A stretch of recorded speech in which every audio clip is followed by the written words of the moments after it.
सच्ची घटना पर आधारित है। एक रॉ एजेंट जो भारत की सीमा पर खड़ा रहता है, उस पर क्या कुछ गुजरती है और उस पर क्या कठिनाइयाँ आती हैं, उसके बारे में कुछ। कि सीमा पर उस रात सिर्फ गोलियां नहीं चल रही थी, किसी माँ का बेटा, किसी बहन का भाई और किसी लड़की का प्यार मौत से लड़ रहा था। वो आदमी जो दुनिया के लिए एक आम इंसान था, लेकिन रॉ की फाइलों में उसका नाम था एजेंट के 27। उसने अपने देश के लिए सब कुछ छोड़ दिया, अपना घर, अपना नाम, यहां तक कि अपनी पहचान भी। लेकिन मिशन के आखिरी दिन उसे पता चला कि जिस दुश्मन को वो पकड़ने गया है, उसमें उसका अपना ही कोई शामिल है। उस रात एजेंट ने गोली दुश्मन पर नहीं, अपने ही सीने पर चला दी और मरने से पहले उसने सिर्फ एक लाइन कही, देश बच जाए तो मेरी मां को मत बताना कि मैं गद्दार कहलाया था। आखिर कौन था वो रॉ एजेंट? उसने खुद को क्यों मार लिया? और भारत सरकार ने उसकी फाइल 20 साल तक छुपाकर क्यों रखी? आज सुनोगे रॉ एजेंट की वो सच्ची कहानी जिसे सुनकर आपकी रूह कांप जाएगी। भारत की खुफिया agency research and analysis wing यानी रॉ दुनिया की सबसे खतरनाक एजेंसियों में गिनी जाती है। यहां काम करने वाले एजेंट अपनी पहचान, अपना परिवार और कई बार अपनी जिंदगी तक खो देते हैं। आज की कहानी एक ऐसे ही रॉ एजेंट की है जिसने देश के लिए वो कुर्बानी दी, जिसे सुनकर आज भी कुछ अफसर रो पड़ते हैं। गांव का साधारण लड़का, पंजाब के एक छोटे से गांव में रहने वाला अर्जुन एक साधारण लड़का था। घर की हालत खराब थी, पिता किसान, मां बीमार, लेकिन अर्जुन बचपन से एक ही सपना देखता था, मैं देश के लिए कुछ बड़ा करूंगा। वो फौज में भर्ती होना चाहता था, लेकिन किस्मत उसे एक अलग रास्ते पर ले गई।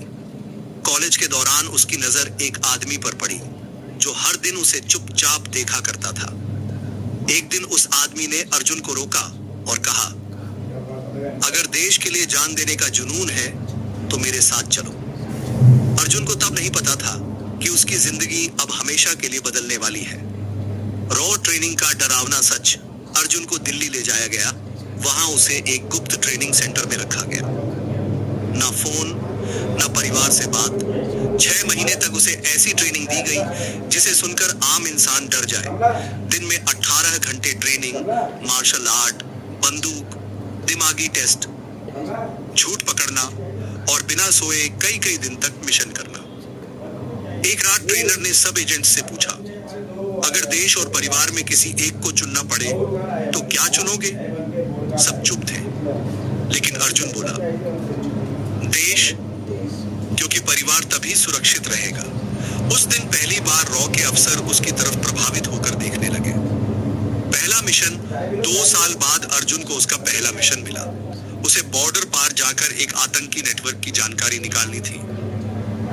अब अर्जुन नहीं था, उसकी नई पहचान थी, इमरान खान। उसने महीनों दुश्मनों के बीच रहकर जानकारी जुटाई, लेकिन तभी उसे एक ऐसी बात पता चली जिससे उसके पैरों तले जमीन खिसक गई।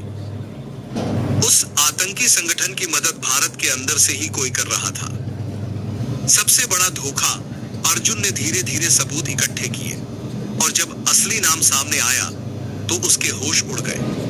वो कोई दुश्मन नहीं, बल्कि रॉ का ही एक बड़ा अधिकारी था। धीमी भारी आवाज। जिस इंसान ने अर्जुन को ट्रेनिंग दी थी वही देश बेच रहा था। अर्जुन अंदर से टूट गया, क्योंकि जिस आदमी को वो गुरु मानता था वही गद्दार निकला। अर्जुन ने तुरंत भारत को मैसेज भेजने की कोशिश की, लेकिन उसका राज खुल चुका था। दुश्मनों ने उसे पकड़ लिया। उसे कई दिनों तक टॉर्चर किया गया। मार मार कर पूछा गया, भारत के सीक्रेट बता दो, लेकिन अर्जुन चुप रहा। एक रात उसे अपनी मां की याद आई। उसकी मां हमेशा कहती थी, बेटा हारना मत। अर्जुन रो पड़ा, लेकिन उसने देश का राज नहीं बताया। आखिरकार अर्जुन किसी तरह वहां से भाग निकला, लेकिन बॉर्डर तक पहुंचते पहुंचते चारों तरफ दुश्मनों ने उसे घेर लिया। उसके पास सिर्फ 2 गोलियां बची थीं, एक दुश्मन के लिए और एक अपने लिए। अगर वो जिंदा पकड़ा जाता तो भारत के कई सीक्रेट बाहर आ जाते। अर्जुन ने आसमान की तरफ देखा, अपनी माँ की फोटो को चूमा और आखिरी बार बोला, भारत माता की जय, और गोली चला दी। अगले दिन अखबारों में सिर्फ इतना लिखा था, सीमा पर एक अज्ञात आदमी की मौत। लेकिन भारत सरकार जानती थी कि वो कोई आम आदमी नहीं था, वो एक ऐसा रॉ एजेंट था जिसने मरते मरते भी देश बचा लिया। ऐसे ही अनजान हीरोज की वजह से हम आज सुरक्षित हैं। जय हिंद। कोई रॉ एजेंट में, कोई सीआईडी के रूम में, कोई पुलिस के रूम में, बहुत सारे हीरोज हैं जो हमारी रक्षा करते रहते हैं। तो हमें उनको सलूट करना चाहिए। और क्या आप अर्जुन की जगह होते, क्या खुद को गोली मारते या उनको अपने देश का सारा राज बता देते? कमेंट में ज़रूर बताना कि अर्जुन ने सही किया या गलत किया। अगर आपको ये रिव्यू पसंद आया तो लाइक करना, शेयर करना, फॉलो करना। और एक रियल घटना स्टोरी है।